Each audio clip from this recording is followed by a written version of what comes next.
Hello दोस्तों, good morning. स्वागत है एक बार फिर से आप सभी का एमजेटी एजुकेशन में। दोस्तों आज है 25 अगस्त और आज की वीडियो में हम लोग बात करेंगे 25 अगस्त 2023 के मोस्ट इंपोर्टेंट करंट अफेयर के क्वेश्चंस के बारे में। बिना समय गवाए तेजी से चलते हैं हम लोग। मात्र 20 से 25 मिनट के अंदर 25 अगस्त का करंट अफेयर समाप्त करते हैं। बहुत ही अच्छी शानदार वीडियो होने वाली है, बहुत सारे रिवीजन पॉइंट्स लिए जाएंगे, तो जल्दी से वीडियो को लाइक, शेयर और चैनल को सब्सक्राइब जरूर कर लो। सबसे पहले तो हम लोग कल का रिवीजन करेंगे। कल हम लोगों ने क्या क्या पढ़ा था? कल हम लोगों ने पढ़ा था कि अभी हाल ही में उत्तर प्रदेश जो है लगातार दूसरे वर्ष परियोजनाओं के लिए बैंक से धनराशि लेने के मामले में टॉप पर रहा है। और अभी हाल ही में रसिया ने भारतीयों के लिए ई वीजा सुविधा शुरू की है। दरअसल इसने लगभग 54 देशों के लिए ऐसा शुरू किया है। और अभी हाल ही में कैलिफोर्निया में, जो कि यूएसए में पड़ता है, उष्णकटिबंधीय एक तूफान आया है हिलेरी, और वहां पर इसे कहते हैं हैरिकेन। तो हिलेरी हैरिकेन आया है। अभी हाल ही में तमिलनाडु के चेन्नई में भारत का पहला night street racing circuit launch किया गया है।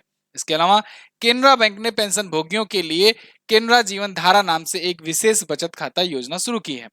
विश्व एथलेटिक्स में उपाध्यक्ष के रूप में चुने गए हैं आदिल सुमरीवाला। ये एथलेटिक्स फेडरेशन ऑफ इंडिया के अध्यक्ष हैं। इसके अलावा पाथेर पंचाली के साथ शुरू की गई G20 फिल्म महोत्सव, इसमें टोटल दोस्तों 16 देशों ने हिस्सा लिया। इसमें इतने देशों की फिल्में इसमें दिखाई जाएंगी। और नेमार जूनियर ये अल हिलाल टीम से जुड़ चुके हैं। ये क्लब टीम है सऊदी अरेबिया की। ठीक है। अच्छा, एक और इंपॉर्टेंट बात, एक मिस्टेक हुई है, उसको करेक्शन कराना है। देखिए लियोनल मेसी के बारे में, ये अब टीम चेंज कर चुके हैं। मैंने आपको पिछली वीडियो में बताया कि ये पेरिस सेंट जर्मन से खेलते हैं, तो बिल्कुल बात सही थी। ये खेलते थे 2021 से लेकर 2023 तक, ये पेरिस सेंट जर्मन से खेलते थे। लेकिन अभी हाल फिलहाल में ये चेंज कर चुके हैं टीम, और अब ये इंटर मियामी के साथ खेलते हैं। तो ये एक मिस्टेक है, इसको करेक्ट कर लीजिएगा, या कहें कि एक अपडेट है, इसको चेंज कर लीजिएगा। लियोनल मेसी आप सब जानते हो, ये अर्जेंटीना के खिलाड़ी हैं और अभी हाल फिलहाल में अर्जेंटीना को वर्ल्ड कप जिताए हुए हैं। ओके, इनका पूरा कैरियर ये है। देखो 2003 से 2004 तक ये बार्सिलोना सी के लिए खेले, फिर बार्सिलोना बी, फिर 2004 से 2021 के लिए बार्सिलोना के लिए खेले, फिर उसके बाद पेरिस सेंट जर्मन से जुड़े थे, और अब ये आज के टाइम पर इंटर मियामी के साथ खेलते हैं। क्लियर? दुनिया में दूसरे सबसे ज्यादा गोल करने वाले खिलाड़ी हैं क्रिस्टियानो रोनाल्डो के बाद। तो यहाँ पर और बाकी का जो रिवीजन बचा था इसको भी कंप्लीट कर लेते हैं। जैसे अभी हाल ही में ओपन एआई कंपनी जो है, ये ग्लोबल इल्यूमिनेशन नाम का एक स्टार्टअप था, इसको एक्वायर कर लिया है। और खेल से संबंध रखने वाले महान व्यक्ति मोहम्मद हमीद जो है, ये जो कि इंडिया के पेले कहे जाते थे, फुटबॉल से ये खिलाड़ी थे और भारत के पहले प्रोफेशनल फुटबॉलर भी इन्हें कहा जाता था। तो इनका अभी निधन हुआ है। ठीक है ना? ये टॉप 10 करंट अफेयर के क्वेश्चन थे जिनका आपने किया रिवीजन। अब हम बात करेंगे आज के दिन के करंट अफेयर की, लेकिन उससे पहले एमजेटी ऐप इंस्टॉल कर लो। यहीं पर क्विज, पीडीएफ वगैरह सारा कुछ भेजा जाता है आपको बिल्कुल फ्री में। आप पीडीएफ और इसकी क्विज प्राप्त कर सकते हो। हमारे पेड कंटेंट, पेड ई बुक वगैरह आप भी यहाँ से ले सकते हो। आगे बढ़ते हैं।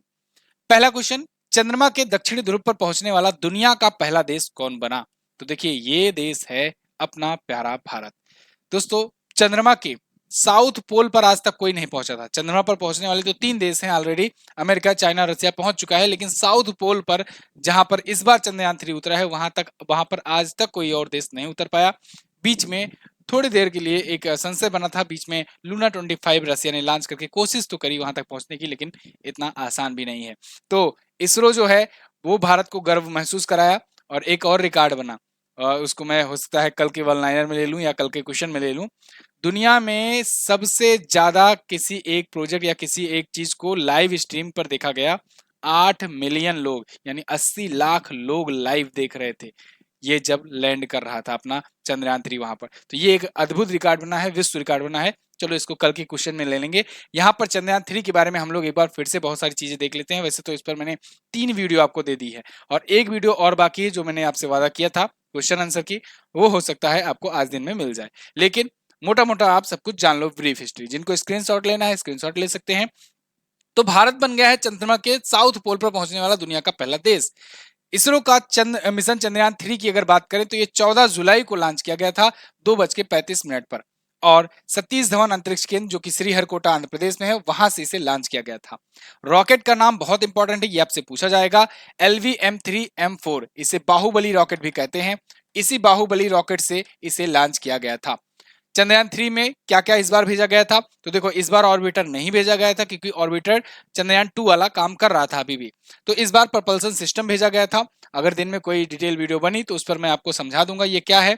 विक्रम लैंडर इस बार भी भेजा गया था और प्रज्ञान रोवर भेजा गया था। इस बार रोवर और लैंडर का नाम नहीं चेंज किया गया था, सेम वही नाम रखा गया था जो चंद्रयान 2 में था। चंद्रमा की धरती पर कब उतरा? ये 23 अगस्त को 6:04 पर उतरा। और भारत ने 2008 में चंद्रयान 1 मिशन लॉन्च किया था, जिसने चंद्रमा पर पानी के साक्ष्यों की बात की थी, हाइड्रोक्साइड की बात की थी कि यहाँ पर इसके अवशेष मिले हैं। और चंद्रयान 2 मिशन 22 जुलाई 2019 को लॉन्च किया गया था। ये GSLV Mk3 के द्वारा लॉन्च किया गया था, ये बात आप याद रखिएगा। 95% सक्सेस रहा था, 5% में थोड़ा सा सॉफ्ट लैंडिंग में दिक्कत आ गई थी और बाकी हम लोग तो पहुंच ही गए थे। क्लियर है ना? तो मिशन चंद्रयान से क्वेश्चन तो बनेंगे ही बनेंगे, तो आप इसको अच्छे से याद कर लीजिए। आगे, नेशनल ग्रीन ट्रिब्यूनल NGT के नए अध्यक्ष कौन बनाए गए? तो NGT के नए अध्यक्ष दोस्तों बनाए गए अभी हाल ही में कौन? जस्टिस प्रकाश श्रीवास्तव। अभी दोस्तों जस्टिस सेव कुमार सिंह बनाए गए थे, कुछ दिन पहले मैंने आपको बताया था कि वो कार्यवाहक बनाए गए हैं। तो कार्यवाहक जो होता है वो टेम्पोररी होता है, तो टेम्पोररी थे ये थे, लेकिन अब परमानेंट किसकी नियुक्ति हुई है? जस्टिस प्रकाश श्रीवास्तव की। राष्ट्रीय हरित अधिकरण या प्राधिकरण, नेशनल ग्रीन ट्रिब्यूनल जो है, इसके ये अध्यक्ष बने हुए हैं। ये काम क्या करती है संस्था? तो देखो ये संस्था जो है ना, ये बेसिकली पर्यावरण संरक्षण को लेकर के या प्राकृतिक संसाधनों का संरक्षण किया जाए, अगर कोई इसका दोहन कर रहा हो तो उसके प्रति ये जिम्मेदार होती है। न्यायिक टाइप से समझ लो, ये एक अर्ध न्यायिक संस्था है, ठीक है। कोर्ट की तरह ही काम करती है, लेकिन पूरी तरीके से कोर्ट की तरह नहीं, ये केवल पर्यावरण चीजों पर बेस्ड होता है। इसीलिए यहाँ पर देखो जो न्यायाधीश होते हैं वही नियुक्त किए जाते हैं, ठीक है। तो जस्टिस नियुक्त किए जाते हैं। अब इसको स्थापित कब किया गया था? नेशनल ग्रीन ट्रिब्यूनल को 2010 में अधिनियम ला करके इसे स्थापित किया गया था। दिल्ली में हेडक्वार्टर है और इसके अब बन गए हैं अध्यक्ष कौन? श्री प्रकाश श्रीवास्तव जी। क्लियर है? आगे, दक्षिण अफ्रीका में आयोजित हुए 15वें ब्रिक्स शिखर सम्मेलन में कितने नए सदस्य देशों को शामिल किया गया? Very very most important question. आप सबको पता है ब्रिक्स सम्मेलन अभी चल रहा है, कई दिनों से इसको मैं बता रहा हूं आपको। तो 15वां ब्रिक्स शिखर सम्मेलन अभी दोस्तों साउथ अफ्रीका के जोहान्सबर्ग में चल रहा है। इसमें बहुत बड़ी न्यूज आई निकल करके कि 6 नए देश अब ब्रिक्स में शामिल होंगे। यानी ब्रिक्स में आप जानते थे अभी तक केवल 5 देश थे, ब्राजील, रसिया, इंडिया, चाइना और साउथ अफ्रीका। अब इसमें 6 नए देश घुसेंगे, ठीक है। अब तक तो ये बात चल रही थी कि चलो 2 घुसेंगे, 3 घुसेंगे, 4 घुसेंगे, लेकिन अब 6 नए सदस्य देश में शामिल होने वाले हैं। ये 6 नए सदस्य देश कौन कौन से हैं? तो देखिए, ब्रिक्स समिट जो अभी आयोजित हुई इसमें ये फैसला लिया गया कि इस बार इजिप्ट को यानी मिस्र को, सऊदी अरेबिया को, यूनाइटेड अरब अमीरात यानी संयुक्त अरब अमीरात को, इथियोपिया को, अर्जेंटीना को और ईरान को, इन 6 देशों को इसमें शामिल किया जाएगा। आपको हालांकि देखो मैं आपको बार बार बता रहा हूं, जो भी टॉपिक जो अगर क्रिटिकल होता है उस पर मैं आपको एक डेडिकेटेड वीडियो दिया करता हूं। तो इस पर भी जब मैंने वीडियो अभी दिया था ब्रिक्स समिट शुरू होने से पहले, तो उसमें मैंने आपको बताया था कि ये एक इकोनॉमिक कोऑपरेशन का एक संगठन है, समझ लो कि इकोनॉमिक की दृष्टि से यानी अर्थव्यवस्था को ध्यान में रखते हुए ये ऑर्गेनाइजेशन बनाया गया है। कई बार ऐसे पूछ लिया जाता है कि बताओ ये किस टाइप का संगठन है। जैसे नाटो के बारे में पूछा जाए तो वो एक सैन्य संगठन है, वो सेनाओं को ध्यान में रखकर किया जाता है। ये अर्थव्यवस्था को देकर के, खास करके एशिया में अर्थव्यवस्थाओं को लेकर के ये किया गया था। अब इसी को एक्सपेंड किया जा रहा है। तो देखो एक्सपेंड करने में इसमें ये 6 नए देश शामिल हो रहे हैं। तो कहां पर आयोजित किया गया? जोहान्सबर्ग में 23-24 अगस्त को ये आयोजित हुआ। 15वां इस बार का संस्करण था। व्लादिमीर पुतिन इस बार नहीं गए थे। ये क्यों नहीं गए थे इस पर मैंने वीडियो दी हुई है, आप इस पर क्लिक करके देख लीजिएगा इनको क्या डर थी किस बात की। ब्रिक्स की सदस्य की बात करें तो ये 5 देश तो अभी हैं। 2006 में इसकी स्थापना हुई थी। 2009 में पहला सम्मेलन आयोजित किया गया था जो रसिया ने होस्ट किया था, ठीक है। आगे, विश्व जल सप्ताह कब से कब तक मनाया गया? तो देखो विश्व जल सप्ताह अभी हाल ही में दोस्तों ये 20 से 24 अगस्त तक मनाया गया। प्रत्येक वर्ष 20 से 24 अगस्त तक मनाया जाता है वर्ल्ड वाटर वीक, यानी कि विश्व जल सप्ताह। जल के संरक्षण के बारे में महत्व को बताने के लिए, लोगों को अवेयर करने के लिए कि जल बचाओ भाई, ठीक है। जल का कितना महत्व है, क्योंकि पीने वाला पानी देखो, वैसे तो देखोगे ना तो हमारी पृथ्वी पर 71% से ज्यादा वाटर है ना, 71% से ज्यादा वाटर है। लेकिन पीने योग्य पानी की अगर बात की जाए तो केवल 2.4% के आसपास में है पीने योग्य पानी जो हम लोग पी सकते हैं। बाकी पानी तो खारा पानी है, ठीक है। खारे पानी को पीने योग्य पानी बनाने के लिए भी सरकारें काम कर रही हैं। अभी आज भी मैंने एक क्वेश्चन ऐसा लिया है, अभी मैं आपको आगे एक्सप्लेन करूंगा। तो यहाँ पर फिलहाल हम लोग बात करेंगे वर्ल्ड वाटर वीक की। तो 20 अगस्त से 24 अगस्त तक मनाया गया। इस बार की थीम थी seeds of change, innovative solution for a water wise world. अच्छा, ये दिवस किसके द्वारा मनाया जाता है? तो ये स्टॉकहोम इंटरनेशनल वाटर इंस्टीट्यूट के द्वारा ये मनाया जाता है। ओके, अच्छा, इसी से मिलता जुलता एक है दोस्तों, जल जीवन मिशन। भारत ने जल जीवन मिशन 2019 में ही शुरू किया था, आपको याद होगा। तो लाल किले के प्राचीर से प्रधानमंत्री नरेंद्र मोदी जी ने घोषणा की थी कि 2024 तक हम लोग हर घर तक नल पहुंचाने की व्यवस्था का प्रयास करेंगे। तो इस मामले में अभी मैंने कुछ दिन पहले एक अपडेट भी आपको दी थी कि श्रीनगर, श्रीनगर आप जानते हो, श्रीनगर, श्रीनगर जो है जम्मू एंड कश्मीर का की राजधानी है, वो जल जीवन मिशन को सबसे बेस्ट तरीके से लागू करने वाला जिला बना था। ठीक है, नंबर 1 पोजीशन हासिल किया था, बेस्ट पोजीशन हासिल किया था। ठीक है ना, तो इसे आप ध्यान रखिएगा, जल जीवन मिशन के तहत टॉप पे वाला श्रीनगर, 2019 में जल जीवन मिशन शुरू किया गया। ओके, आगे, हाल ही में किसके द्वारा लिखी गई पुस्तक drunk on love the life vision and songs of Kabir के प्रकाशन की घोषणा की गई? तो दोस्तों ये पुस्तक लिखी है विपुल रिखी ने। विपुल रिखी की ये पुस्तक है, यहां पर आप देख पाओगे, the life vision and songs of Kabir. Vipul Rikhi की ये पुस्तक है, पूरा नाम है मतलब कि इसका जो मेन रियल नेम है वो है ड्रंक ऑन लव। ओके, तो इस पुस्तक को हार्पर कॉलिंस के द्वारा पब्लिश किया गया है। अगर हम लोग विपुल रिखी के बारे में बात करें तो इनकी और भी पुस्तकें आ चुकी हैं, जैसे one place, A thousand doors, I saw my self, ये सभी पुस्तकें। क्लियर? पिछले दिनों में भी बहुत सारी पुस्तकें आई जिनका आपको रिवीजन करना चाहिए। वो रिवीजन कैसे कर सकते हो? आप यहां से कर सकते हो। देखो, कुछ अधूरे शब्द अभी लिखा था आशुतोष अग्निहोत्री ने। Monsoon, a poem of love and longing, Abhay K की पुस्तक थी। हाउ प्राइम मिनिस्टर डिसाइड, ये नीरजा चौधरी की पुस्तक थी। कारगिल, एक यात्री की जुबानी, ऋषिराज की पुस्तक। मेमोरीज नेवर डाई, ये डॉक्टर एम नसीमा माइकेआर और RYS राजन ने लिखा, APJ अब्दुल कलाम जी के ऊपर। एज द व्हील टर्न्स, ये लिखा रंजीत प्रताप ने। राग प्रकाश को लिखा था डॉक्टर ओम प्रकाश ने। और all to play for the advance of Rishi Sunak, ये माइकल एस क्रॉफ्ट ने लिखा था, ब्रिटिश प्राइम मिनिस्टर के ऊपर। प्रिज्म, ये पुस्तक विनोद मंकारा की है। और colours of devotion Anita Bharat Shah ने लिखी है। सुधा पाई और सज्जन कुमार ने मिलकर के माया मोदी आजाद लिखा। मोस्ट इंपॉर्टेंट क्वेश्चन है, द योगा सूत्र फॉर चिल्ड्रन, रूपा पाई की ये पुस्तक है। क्लियर है? तो आप रिवीजन ऐसे समय समय पर करते रहो। एक और रिक्वेस्ट है आप लोगों से, देखो हम लोग का जो मिशन है, जो हम लोग का टारगेट है, उसको भूल मत जाइए। मैं फिर से रिमाइंड करा दूं आपको, 3 सितंबर को 5 साल पूरे हो रहे हैं इस डेली करंट अफेयर के सीरीज के। 5 साल, मतलब जब मैंने शुरू किया था तब केवल एक चैनल था, नेक्स्ट एग्जाम चैनल, केवल वो पढ़ा रहे थे, इंद्रेश आरसी सर।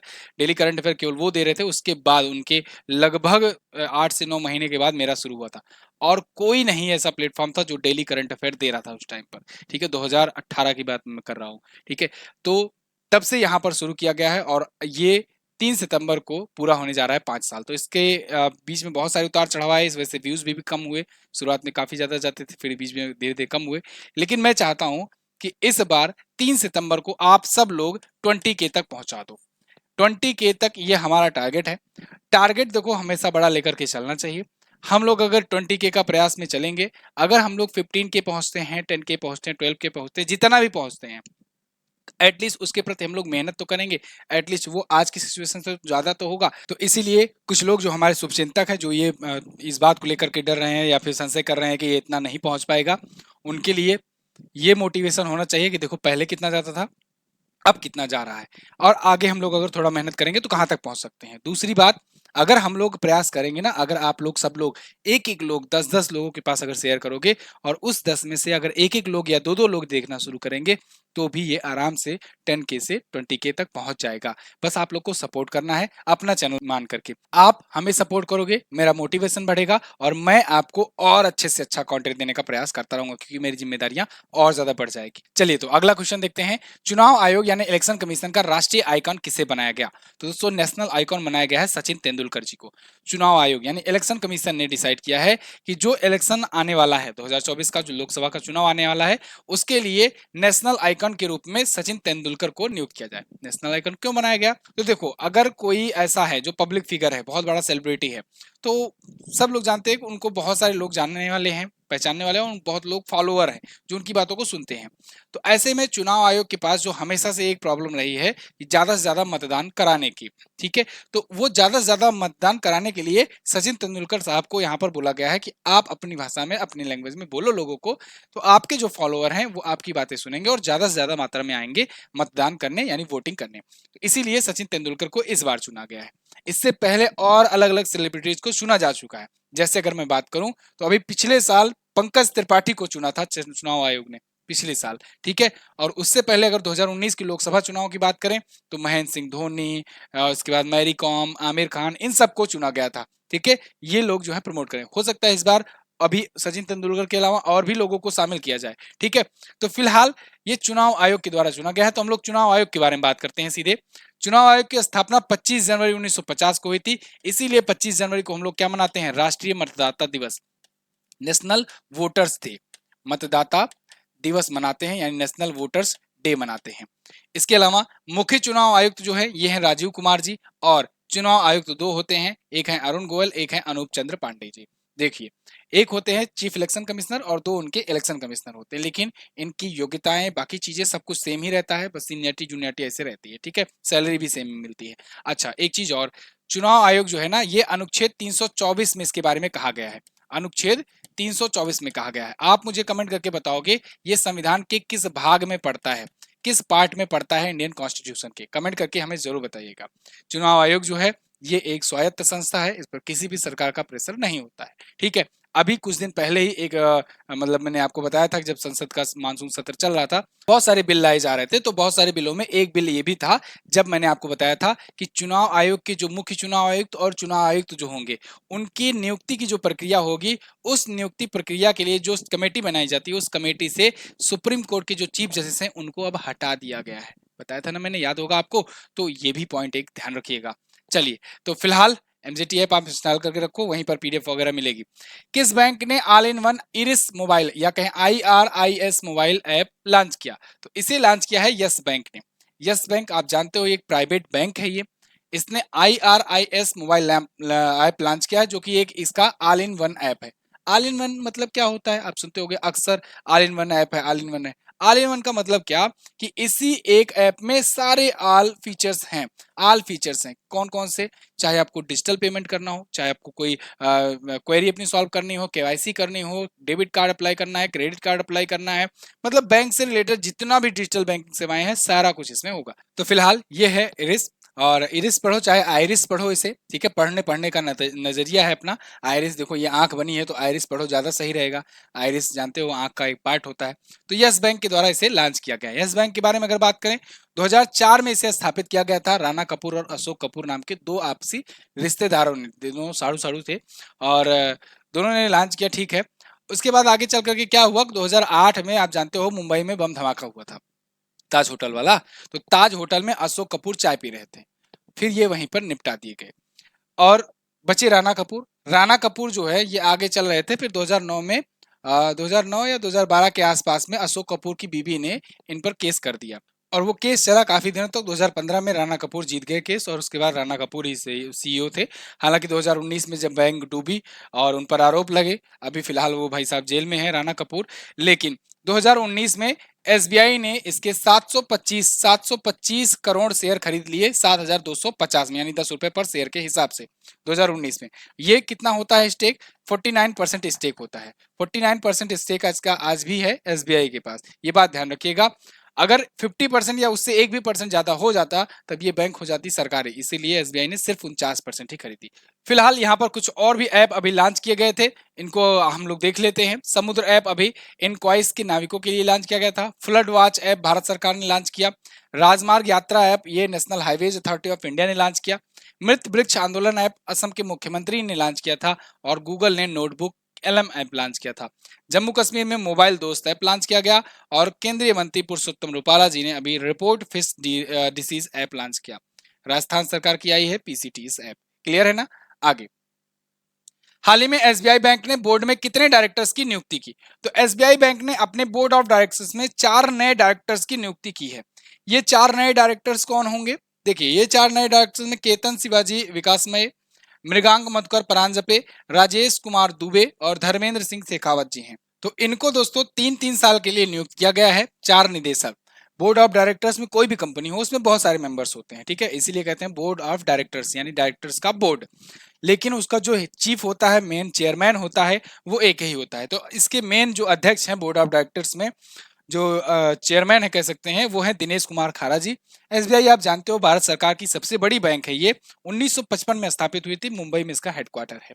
1955 से पहले एक्चुअली में 1955 में इसे इंपीरियल बैंक जो था उसी को नाम बदल करके स्टेट बैंक ऑफ इंडिया किया गया। इंपीरियल बैंक ऑफ इंडिया 1921 में स्थापित हुई थी। क्लियर है ना?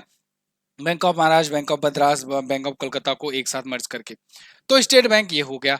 आगे बढ़ते हैं। किस भारतीय राज्य ने दक्षिण पूर्व एशिया के सबसे बड़े अलवणीकरण संयंत्र की आधारशिला रखी? बहुत इंपॉर्टेंट क्वेश्चन है, इसको ध्यान से देखिएगा। अभी भारत में तमिलनाडु राज्य में दक्षिण पूर्व एशिया का, साउथ ईस्ट एशिया का सबसे बड़ा अलवणीकरण संयंत्र, या जिसे कहते हैं हम लोग डिसालिनेशन प्लांट, तो इसे जो है स्थापित किया गया है, तमिलनाडु में स्थापित किया गया है। ये होता क्या है? एम के स्टालिन ने इसकी आधारशिला रखी है। बेसिकली अब ये बनाया जाएगा प्रोजेक्ट, ठीक है ना?